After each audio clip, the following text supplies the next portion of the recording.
My name is Jenny Hopkins, and after 20 years as an entrepreneur in corporate America, I took a pause to spend some time making sure I could see my girls grow up. And after 2 years playing in the philanthropic area, I am back in the working world as a co-founder and managing partner of a small private equity firm. My story is I was a young engineer graduating from a small college in North Dakota.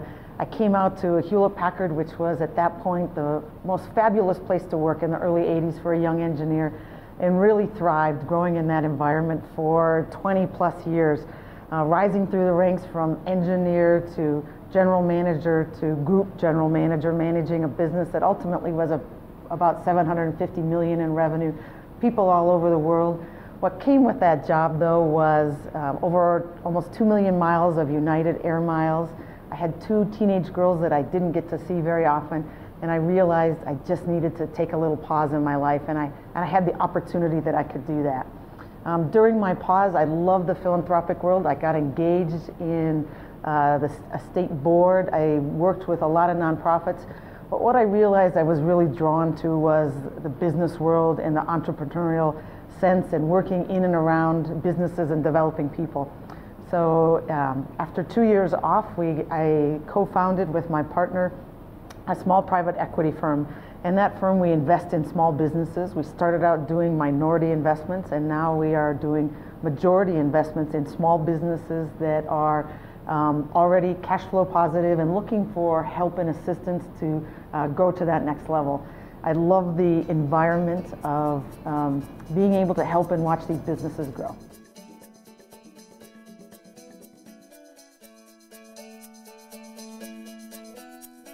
The strength I think I most resonate with is weaving.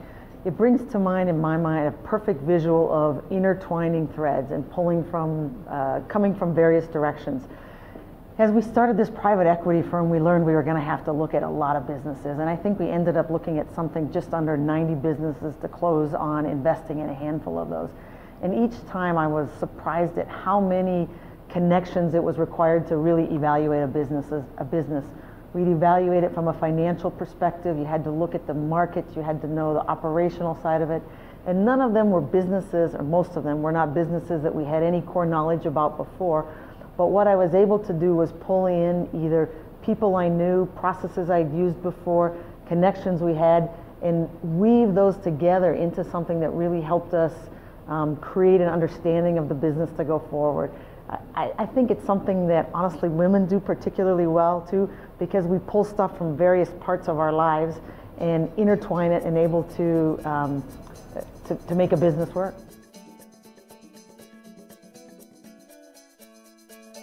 You know, there's tons of advice I would tell someone who is thinking about starting or getting into the entrepreneurial side of it, but I think my best advice is the most basic advice, and that's that if you're starting a business, it really is under all about the numbers, and having a business plan that really hangs together and really looking at the numbers and thinking it through.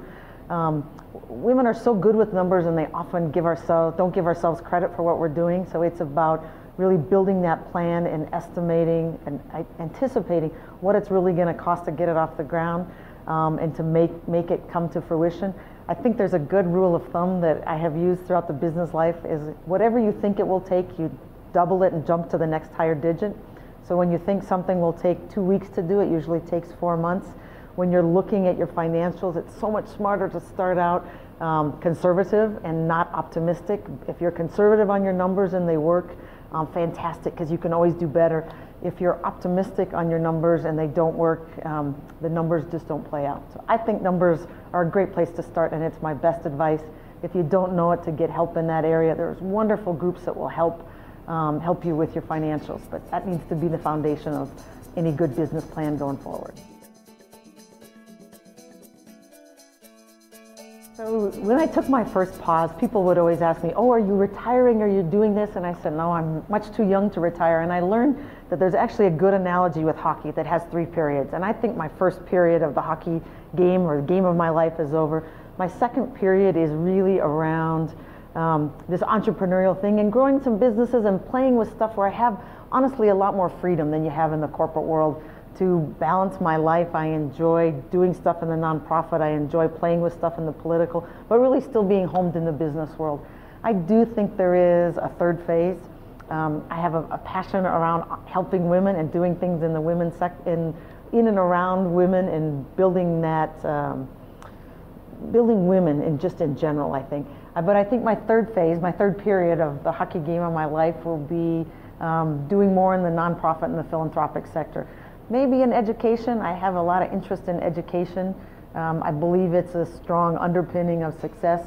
But part of my goal in phase 2 is to help build the nest egg, if you will, such that I can really give back and do some interesting things in phase 3.